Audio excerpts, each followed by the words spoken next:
사도행전을 보고 성령행전이라고 부릅니다. 사도행전의 별명이 성령행전입니다. 사도행전을 보고 성령행전이라고 부르는 이유는 신약 성경 가운데서 성령의 역사를 사도행전에 가장 많이 기록을 해 놓았기 때문입니다. 오순절날이 되어서 제자들과 형제들과 자매들이 모두 한 곳에 모였습니다.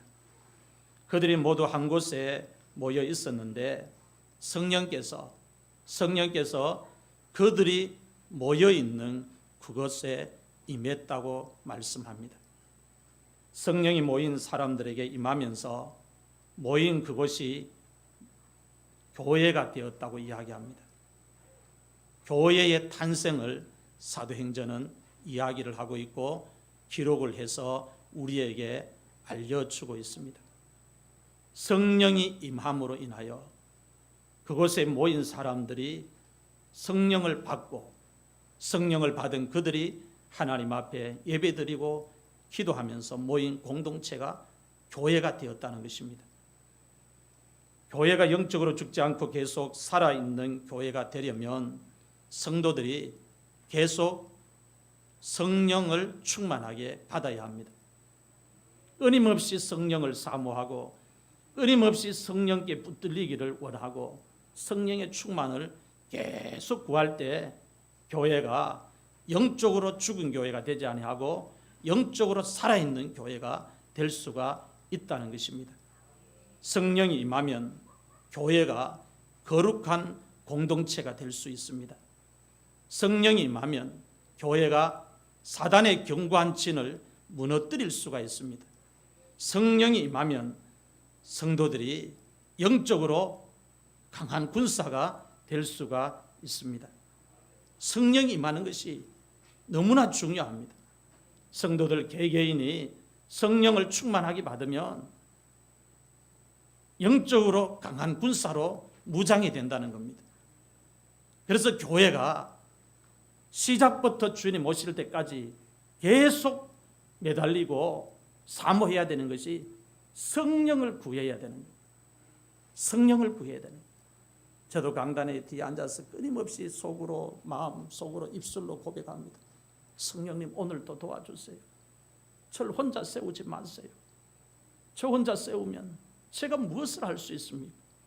머리부터 발끝까지 성령님 붙들어 주시고 종의 입에서 나오는 소리, 성대, 입, 목 다 만지셔서 하나님 말씀이 입에서 목에서 성대에서 나올 때에 권세 있는 하나님 말씀이 되어 영혼을 살리는 말씀이 되게 하시고 구원의 역사가 있는 예배 시간이 되게 해달라고 간절하게 성령께 몇 시간마다 매달리면서 이 자리에 섭니다. 왜냐? 성령 없이는 아무것도 할 수 없기 때문에 그렇게 매달리는 것입니다. 성령은 보혜사입니다. 성도들이 세상에서 고난을 당할 때가 있습니다. 어려운 일을 당할 때가 있습니다. 힘든 일을 당할 때가 있습니다. 충격적인 소식을 들을 때가 있습니다. 그럴 때 성령께서 떠나지 않고 성도들 곁에서 항상 지켜주시고 보호해 주시는 역할을 합니다. 누가요? 성령이. 무엇 때문에? 보혜사이시기 때문에 그런 역할을 하신다는 겁니다. 뿐만 아니라 성령은 진리의 영이십니다. 성도들이 세상에서 길을 잃어버렸을 때, 또 걸어가던 길이 막혔을 때, 문제를 만났을 때 삶이 잘못되지 않도록 성도들 곁에서 하나님의 말씀을 가지고 길을 인도해 주십니다. 우리가 매 주일마다 말씀을 듣지만 성령이 말씀을 가지고 우리 귀에 꽂아주시면요, 몇 달이 지나고 몇 년이 지나도 들은 말씀이 기억이 나요. 그 말씀을 되새김질하고 그 말씀을 붙들게 되는 거예요. 성령이 우리를 찾아오셔서 주시는 말씀은 시간이 아무리 지나도 잊혀지지 않는 거예요. 잊혀지지 않는 거예요. 그러므로 성도들이 보혜사이신 성령을 계속 따라가면, 진리의 영이신 성령님을 계속 따라가면, 순종하면서 따라가면, 말씀을 붙들고 따라가면 어떻게 되느냐? 절대로 삶이 잘못되지 않습니다. 절대로 삶이 불행하게 되지 않습니다. 성령님과 함께하면 그분은 진리의 영이시고 그분은 보혜사이시기 때문에 이 땅을 살아가면서 숱한 문제를 만났지만 그것 때문에 잘못되지 않는다는 거예요. 성령이 우리 삶의 보혜사가 되고 성령이 내 삶의 진리의 영이 되셔서 하나님 말씀을 가지고 우리가 뚜벅뚜벅 걸어갈 수 있도록 도와주신다는 것입니다. 오늘 본문 말씀은 오순절 날에 모인 사람들에게 임한 성령의 역사에 대해서 말씀을 하고 있습니다. 첫 번째 말씀입니다. 성령이 오순절 날에 임했습니다. 그런데 어느 시간에 임하는지 예수님께서 성령이 임하는 시간을 말씀하지 않았습니다. 사도행전을 통해서 우리에게 성령에 대해서 교훈하기를 성령이 오순절 날에 임했는데 예수님께서 제자들과 그리고 부활을 목격한 성도들에게 성령이 임하는 시간을 이야기하기를 성령이 임하는 시간을 알려주지 않았다고 이야기하고 있습니다. 예수님께서 제자들에게 요한은 물로 사람들에게 세례를 베풀었으나 너희는 맨날이 못되어서 성령으로 세례를 받게 될 것이라고 말씀하셨습니다. 예수님께서 하늘로 승천하시기 전에 제자들에게 성령에 대해서 말씀을 하셨습니다. 그런데 제자들이 예수님께서 말씀하신 성령을 이해하지 못했습니다. 예수님은 제자들에게 내가 이제 하늘로 올라가면 너희들을 지키고 붙들고 인도해야 되는 성령을 보내실 텐데 그 성령을 보내면 너희들이 그 성령을 받아야 된다. 그 성령을 받으려면 성령을 기다려야 된다. 이렇게 성령에 대해서 예수님이 제자들에게 말씀을 하셨어요.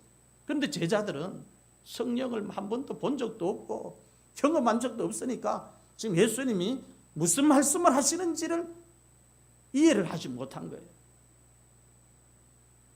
제자들이 예수님께 물었습니다. 성령에 대해서 예수님이 제자들에게 말씀하시자 제자들은 엉뚱하게 예수님에게 묻습니다.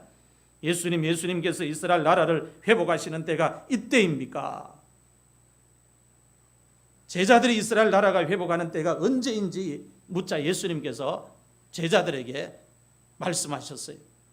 이스라엘 나라가 회복되는 때와 시기는 아버지께서 자기의 권한에 두셨기 때문에 너희들이 알 필요가 없다. 이스라엘 나라가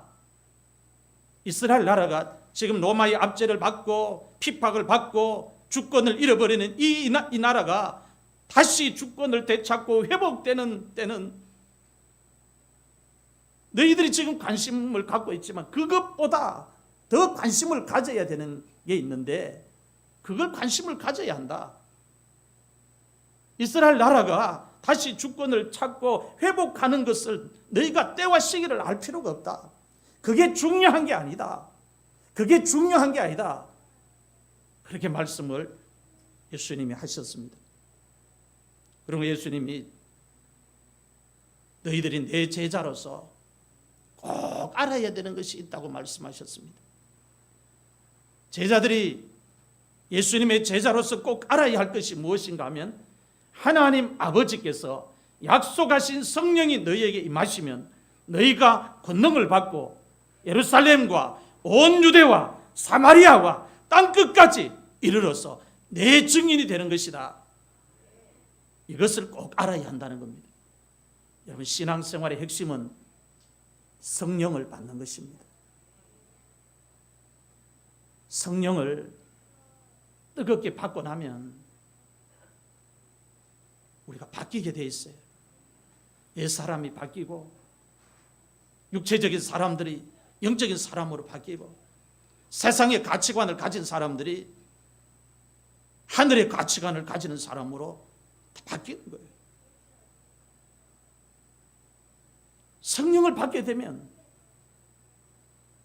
그 성령의 뜨거움 앞에 필요 없는 것들이 다 녹아진다는 거예요. 그래서 예수님이 제자들에게 내가 하늘로 승천하면 너희들이 예루살렘에서 꼭 받아야 되는 것이 있다. 그걸 받아야 된다. 받아야 권능 받고 받아야 내 증인이 될 수 있다. 제자들에게 이야기를 하는 거예요.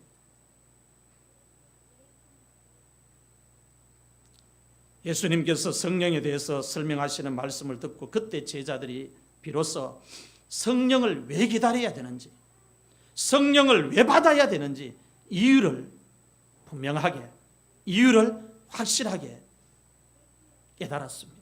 알게 되었습니다. 이렇기 때문에 성령을 기다려야 되고, 이렇기 때문에 성령을 받아야 되구나. 제자들이 예수님이 다시 성령에 대해서 설명해 주시는 말씀을 듣고 깨닫고는 예루살렘을 떠나지 말고 아버지께서 약속하신 성령이 너희들에게 임할 때까지 기다려라 하는 그 말씀대로 예루살렘을 떠나지 않고 성령이 임할 때까지 제자들이 기다린 것입니다. 본문 2절 말씀을 보면 성령이 임한 시간을 말씀하고 있습니다. 홀련히 하늘로부터 급하고 강한 바람 같은 소리가 있어 그들이 앉은 온 집에 가득하며, 홀련히라는 말은 그때 갑자기라는 뜻입니다. 그때 갑자기. 누가가 성령이 임한 시간을 기록해 놓았습니다. 누가가 성령이 임한 시간을 기록해 놓았는데 시간을 어떻게 기록을 해 놓았는가 하면은 성령께서 갑자기 임했다고 이야기합니다. 시간을 이야기하는데 갑자기 임했다고 이야기합니다. 성령께서 교회에 임할 때, 성령께서 성도들 개인에게 임할 때 시간을 따로 정해 놓지 않고 갑자기 임하신다는 말이에요. 그래서 여러분들이 교회에 나와서 예배를 드릴 때도 전체의 시간에 집중을 하셔야 돼요. 어느 시간에 성령이 갑자기 임할지 모르잖아요. 말씀을 들을 때도 말씀 앞부분에 성령이 내게 찾아오셔서 말씀을 가지고 나를 찌를지, 말씀 중간 부분에 아니면 끝부분에 성령이 말씀을 가지고 나에게 역사하실지 모르니까 집중을 해야 돼요. 갑자기 성령이 임하니까 그 갑자기라고 하는 시간을 놓치지 않기 위해서 집중해야 되는 거예요. 성령께 예민해야 되는 거예요. 성령을 기다리는 제자들 입장에서 생각하면 성령께서 임하시는 시간이 따로 정해져 있으면 좋습니다. 편하고. 성령이 임하는 시간을 정해놓으면 제자들이 신앙생활 하기도 좋습니다. 몇 년, 몇 월, 며칠, 몇 시에, 몇째 주일에 성령이 임하신다고 시간을 정해놓으면 성령이 임하는 그날, 성령이 임하는 그 시간에, 성령이 임하는 그 주일에 제자들이 딴 데 가지 않고 모두 모여서 성령을 기다리면 됩니다. 은혜를 기다리면 돼요. 은혜를 받으면 돼요. 능력 받으면 돼요. 성령이 임하는 시간이 따로 정해져 있으면 성도들이 예수님이 말씀하신 능력을 받기도 좋고 은혜를 받기도 좋고 병을 고치기도 좋고 기도를 하기도 좋고 얼마나 좋습니까? 시간 정해놓고 있으면 그 시간에 딱 가서 성령이 임할 때 그대로 받으면 되는데 하나님께서 성령이 임하는 시간을 따로 정해놓지 않았다는 겁니다. 갑자기 성령이 임하도록 하나님이 시간을 정해놓으셨다고 이야기합니다. 왜 하나님께서 성령이 임하는 시간을 따로 정해놓지 않았을까요? 하나님께서 성령이 임하는 시간을 따로 정해놓지 않은 이유가 무엇일까요? 성령이 임하는 시간을 하나님이 따로 정해놓으면 좋겠는데 그 시간을 하나님이 정해놓지 않고 갑자기라고 하는 시간으로 정해놓으신 이유가 무엇일까요? 이유는 성령이 임하는 시간을 따로 정해놓으면 제자들이 성령이 임하는 시간에만 장소에 모여서 성령을 사모하고 기다리기 때문입니다. 성령이 임하는 시간을 하나님이 정해놓으면 제자들이 예수님을 잘 따를 것 같고 잘 믿을 것 같고 믿음 생활 잘할 것 같은데 신앙생활이 엉망이 되기 때문에 하나님께서 성령이 임하는 시간을 따로 정해놓지 않은 거예요. 우선 당장은 성령이 임하는 시간을 정해놓으면 제자들이 부활도 체험했고 하늘로 승천하신 예수님도 보았고 하니까 가슴이 뜨겁고 간증거리도 있으니까 흔들리지 않고 순교도 할 것처럼 보이지만 사람은 시간이 지나면 잘 잊어버려요. 은혜도 잘 잊어버리고 다 잊어버립니다. 잊어버리면 어떻게 돼요? 하나님과 점점 멀어지는 거죠. 그래서 하나님이 성령이 임하는 시간을 따로 정해놓으면 성도들이, 제자들이, 그리스도인들이 예수님 더 잘 믿을 것 같고 더 성령을 뜨겁게 사모할 것 같고 더 성령 충만할 것 같다고 생각하지만 하나님이 훤히 아시는 거예요. 더 믿음 생활을 더 못할 줄 아니까 성령이 많은 시간을 정해놓지 않고 갑자기라고 하는 시간으로 하나님 묶어두신 것입니다. 하나님께서 성령이 임하는 시간을 정해놓으면 성도들이 성령이 임하는 주일에만 교회에 나와서 성령을 사모하고 기다리고 예배를 드립니다. 성령이 임하지 않는 주일은 성도들이 교회에 나오지 않고 교회를 멀리하고 예배를 소홀히 하고 교회 나오지 않고 개인 볼일 보러 가고 밭에 일하러 가고 직장에 일하러 가고 출타하고 결혼식 참석하고 모임에 참석을 하고 성령이 임하지 않는 주일에는 느슨해져 버립니다. 느슨해져 버립니다.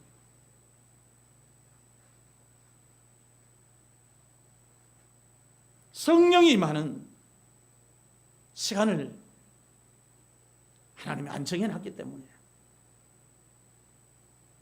내가 결석하는 그날 성령이 임하면 어떡하나, 하나님 불을 내려주시면 어떡하나, 이런 생각을 우리가 하게 되잖아요. 내가 결석하는 주일날 하나님이 기도 응답해 주려고 기다리고 있는데 내가 그날 못 가서 기도 응답 못 받으면 어떡하나. 하나님을 섬기는 당신의 백성들이 이런 생각을 하도록 하나님이 시간을 정해놓지 않았다는 겁니다. 그래서 어느 시간에 성령이 임해도 받을 준비를 하라는 거예요. 그게 하나님을 섬기는 백성의 자세라는 것입니다. 성령이 임하는 시간을 정해놓으면 성도들이 성령이 임하지 않는 주일은 다 교회와 멀어지고 예배를 소홀히 하고 개인 볼일 보러 가고 출타하고 이런 현상이 나타난다는 걸 하나님이 알고 계시는 거예요. 이것이 성령이 임하는 시간을 하나님께서 정해놓았을 때 성도들에게 나타나는 영적 부작용입니다. 그래서 하나님이 아시고 성령을 갑자기 임하도록 항상 받을 준비를 하도록 만들어 놓으신 것입니다. 여러분, 성령이 임하시는 시간을 명심하시기를 바랍니다. 하나님께서 성령이 임하는 시간을 따로 정해놓지 않았습니다. 성령은 갑자기 임하십니다. 제자들이 다른 형제들과 함께 모여 있었습니다. 모여 있었는데 그때 홀련히 하늘로부터, 갑자기 하늘로부터 급하고 강한 바람 같은 소리가 나더니 그들이 앉아있는 온 집에 바람 소리가 가득했다, 바람 기운이 가득했다, 그렇게 말씀을 기록하고 있습니다. 바람 소리가 그 모여있는 그 집에 가득하더니 그 다음에 어떻게 해요? 불덩어리가 임했는 거예요. 그 불덩어리가 커다란 불덩어리가 임했는데 사람들이 눈으로 볼 수 있을 만큼 불덩어리가 임해서 혓바닥으로 갈라지면서 이 사람에게도 들어가고 저 사람에게도 들어가고 김 집사에게도 들어가고 이 집사에게도 들어가는 거예요. 성령이 들어가면서 뒤집어지는 거예요. 저는 어머님이 병을 고침받고 그 다음에 교회에서 부흥에 참석했을 때 광경을 아직까지 목사가 되어서 잊지를 못합니다. 어머님은 그를 몰랐습니다.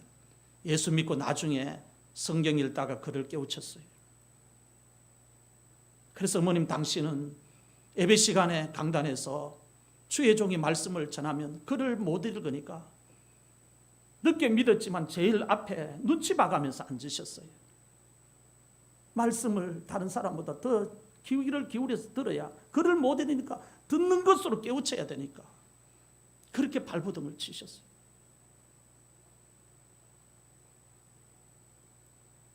병을 고침받고 나니까 체험이 있잖아요.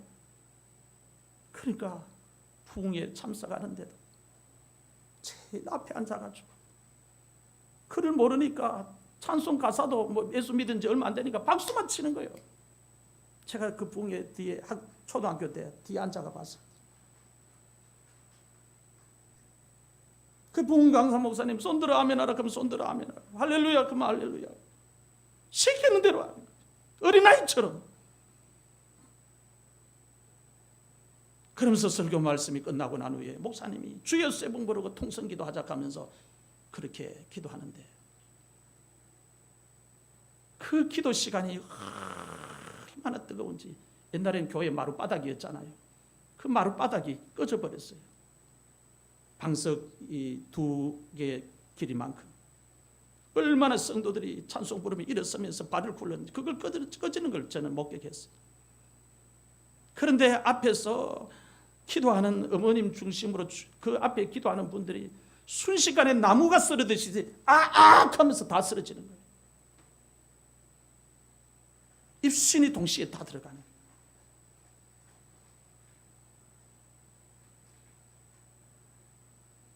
그러면서 입신 들어가서 간증하시고 광경들.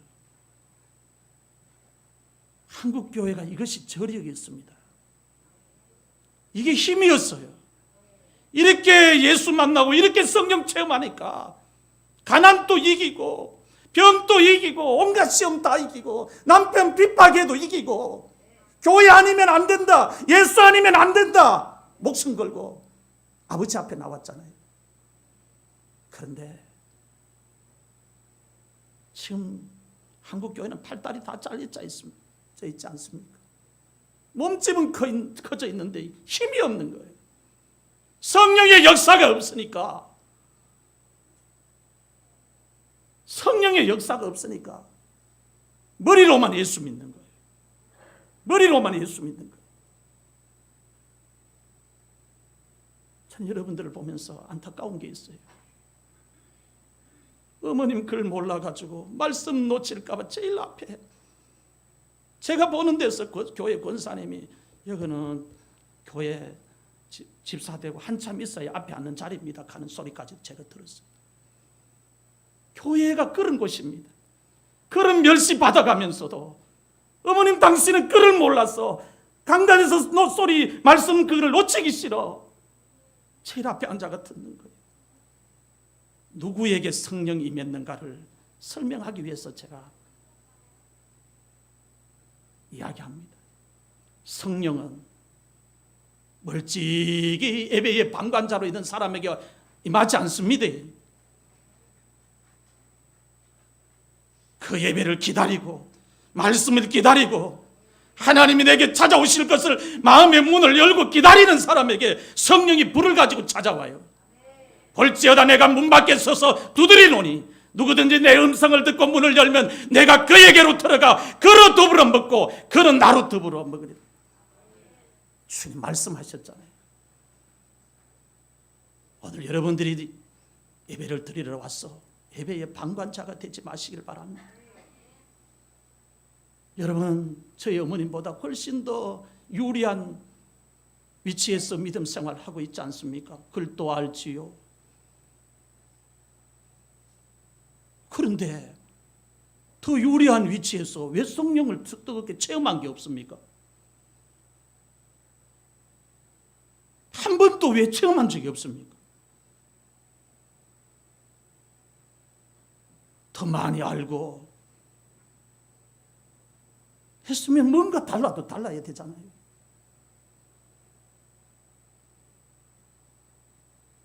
성령을 사모할 때 사모하는 자에게 성령이 오십니다. 성령은 인격적인 영이십니다. 자기를 핍박하고 반대하고 무시하는 데는 안 가요. 난 놓고 기억자를 몰라도 성령님 없으면 안 된다고, 성령님 내 속에 와달라고, 성령님이 내 인생의 주인이라고 고백하면 성령이 불이 되어 오신다는 거예요. 말씀 가지고 오신다는 거예요.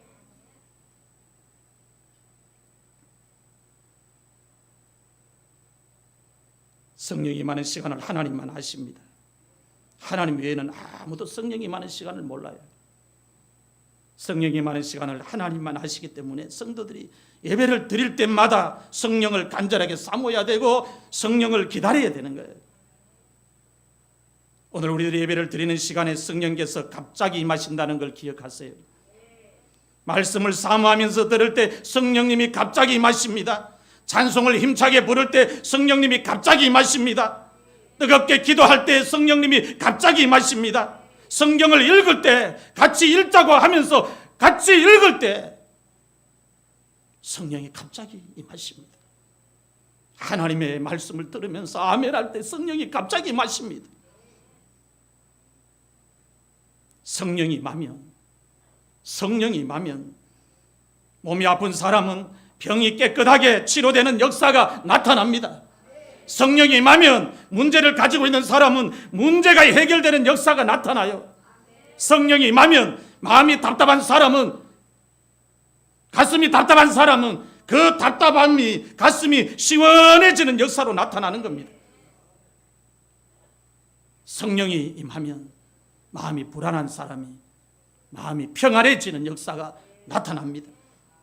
성령이 임하면 마음이 강박한 사람이 깨어지는 역사가 나타납니다.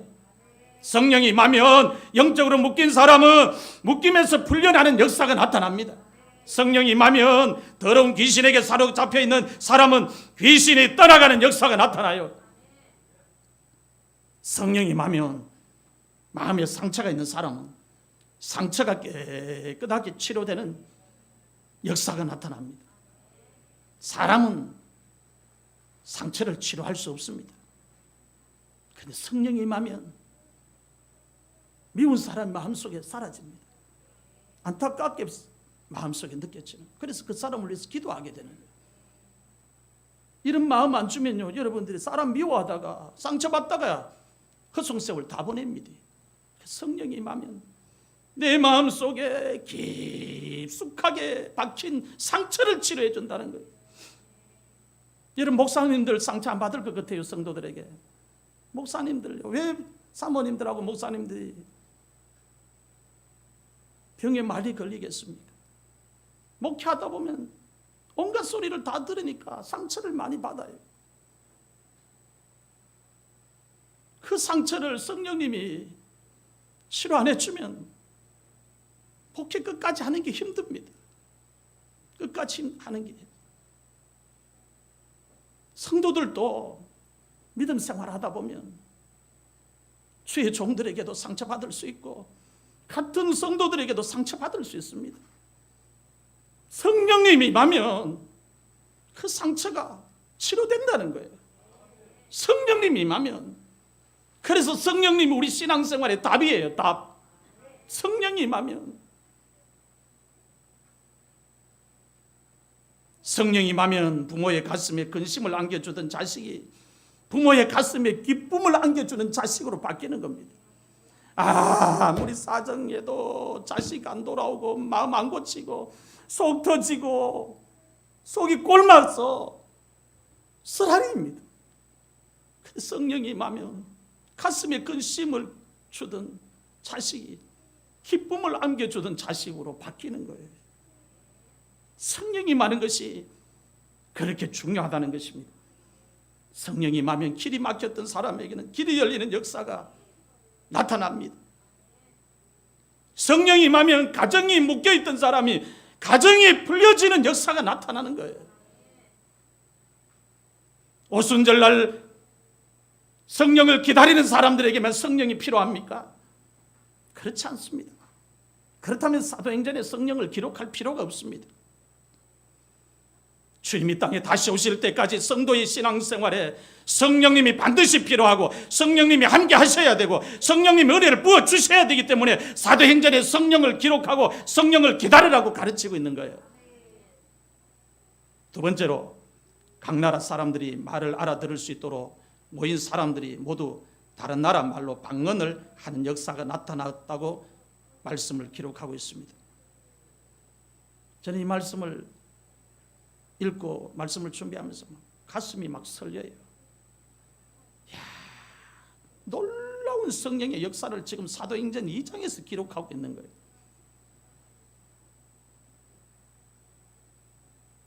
예수님의 제자들은 출신이 모두 갈릴리 사람들입니다. 제자들이 다른 말로 방언을 하는 것을 예루살렘에 모인 사람들이 듣고 소동이 일어났습니다. 본문 5절 말씀을 같이 읽겠습니다. 시작. 그때에 경건한 유대인들이 천하 각국으로부터 와서 예루살렘에 머물러 있더니. 아멘. 남쪽 유다가 바벨론에 의해서 멸망을 할 때 유다인들 중에 많은 사람들이 천하 각국으로 흩어졌어요. 생명 부지하려고 흩어지고 또 포로로 끌려가서 못 돌아와서 흩어지고 이런저런 사연과 이유를 가지고 천하 각국으로 유대인들이 흩어진 겁니다.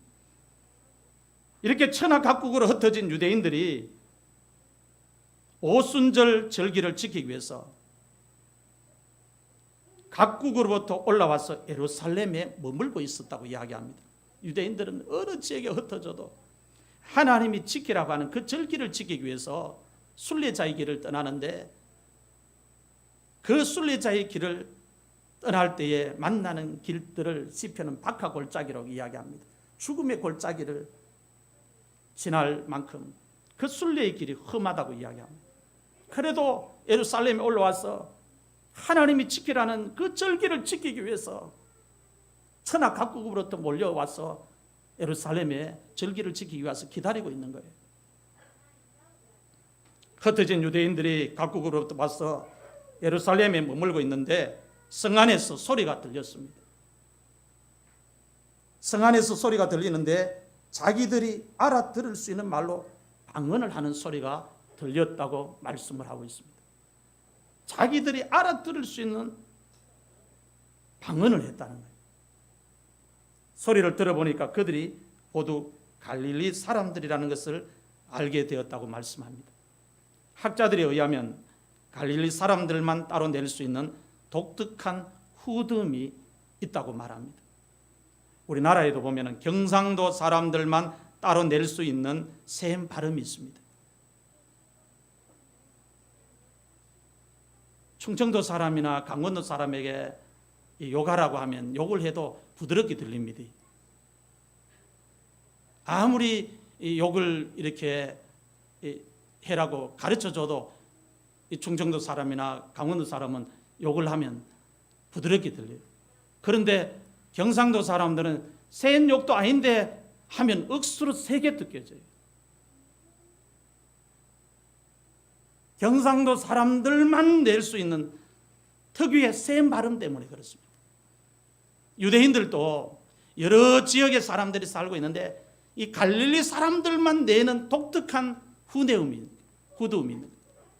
그래서 이 갈릴리 사람들은 어느 지역에 있든지 어느 곳에 살든지 출신을 감출 수가 없는 거예요. 말만 하면 갈릴리 사람이라는 걸 단번에 사람들이 알아채는 겁니다.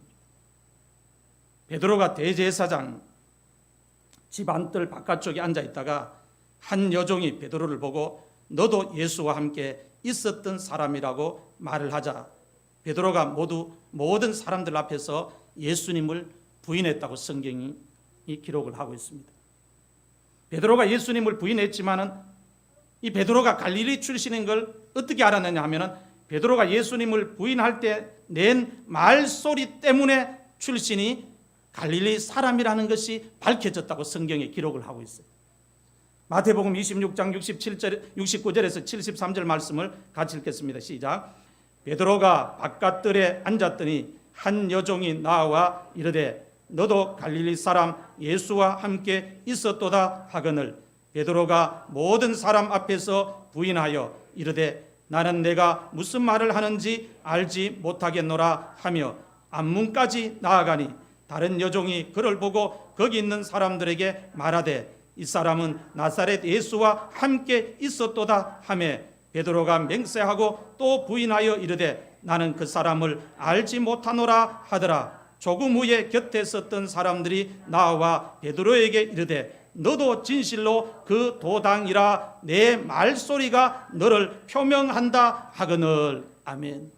베드로는 예수님 모른다고 부인을 했어요. 부인하면 아무도 자기가 예수님의 제자인 줄 모를 줄 알았어요. 이 많은 사람들 중에 그것도 밤인데 내 얼굴 어떻게 알겠나 생각하고 예수님 부인했습니다. 어느 정도 사람들이 이제 베드로를 못 알아보는 것처럼 이렇게 분위기가 흘러가고 있는데 베드로가 갈릴리 사람이라는 걸 밝혀지는 거예요. 뭐 때문에? 나는 그 사람을 알지 못한다 하고 말을 했는데 베드로가 뱉은 그 말이 독특해서 갈릴리 사람이라고, 갈릴리 출신이라는 게 밝혀져 버린 거예요. 오늘 본문 6절 말씀을 한 번 더 같이 읽겠습니다. 시작. 이 소리가 나매 큰 무리가 모여 각각 자기의 방언으로 제자들이 말하는 것을 듣고 소동하여. 소동했다는 말은 놀라서 흥분을 했다는 말씀입니다. 제자들이 말하는 소리를 듣고 사람들이 소동을 한 이유가 무엇입니까? 놀란 이유가 무엇입니까? 놀란 이유는 큰 무리가 모여서 방언을 하는데 방언을 어떻게 하느냐? 각각 자기들이 알아들을 수 있는 외국말로 방언을 하는 거예요. 한 개의 외국말을 하는 게 아니고 천하의 각국으로부터 유대인들이 올라왔으니까 유대인들이 흩어진 지역마다 말이 다 달라요.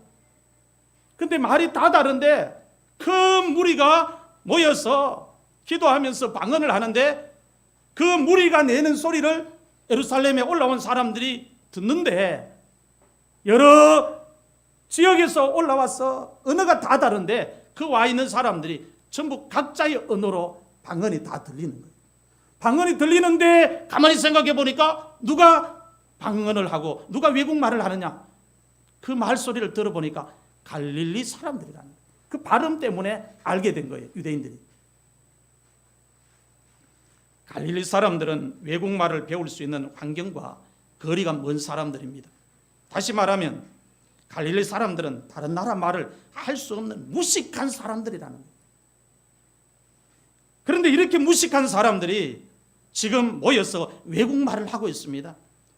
출신이 갈릴리인 제자들이 지금 모여서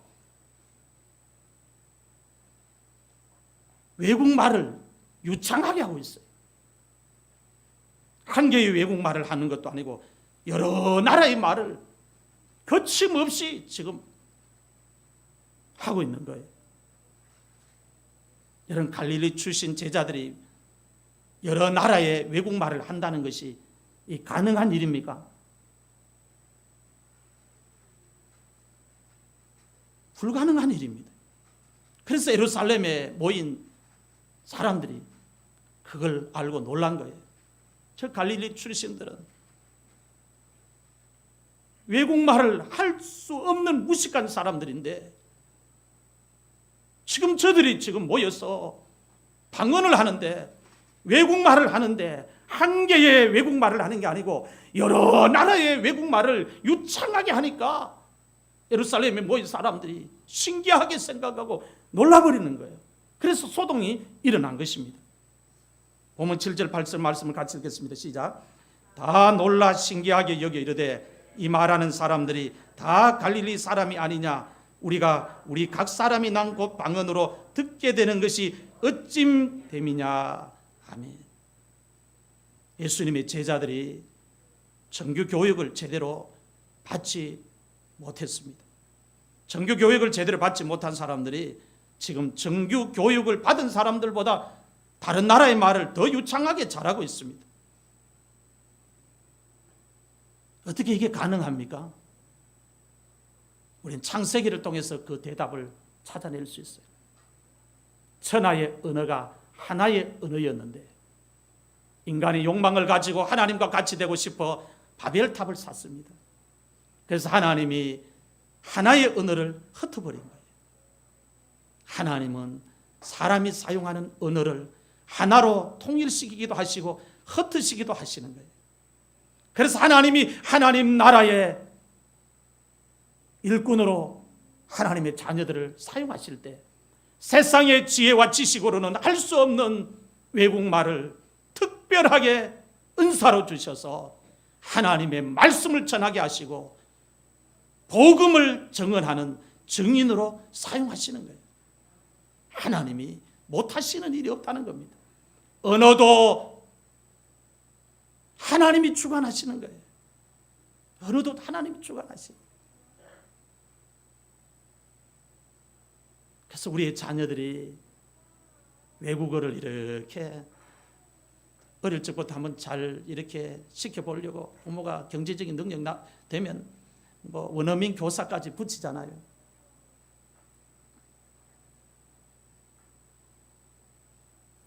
그래도 유창하게는 잘 못합니다. 유창하게는 못합니다. 유창하게 하려면 하나님이 은혜를 주셔야 돼요. 은혜를 주셔야 돼요. 은혜를 주셔야 돼요. 여러분, 김장환 목사님, 수원 중앙침례교회 김장환 목사님, 침례교회인데도 모르는 목사님 없잖아요. 빌리 그레암 목사님 여의도 광장에서 100만 명 집회할 때 그 통역을 김장환 목사님이 하시지 않습니까? 그 김장환 목사님이 통역하는 광경을 보고 외국 사람들도 놀랐다고 하지 않습니까? 저건 사람이 배운 것의 한계를 뛰어넘는 통역이다. 그러니까 그 여의도 광장에 100만 명이 인집했는데 그 100만 명의 백성들의 영혼을 향해서 말씀이 전달돼야 되니까 하나님이 사용하시는 거예요. 하나님이 사용하시는 거예요. 하나님이 오늘 우리를요 사용하시면 대사관으로 사용하든 뭐 영어 교사로 사용하든 어디에 사용하든 하나님이 사용하면 붙들어주면 다른 사람보다 잘할 수 있어요. 하나님이 붙들어줘야 되는 거예요.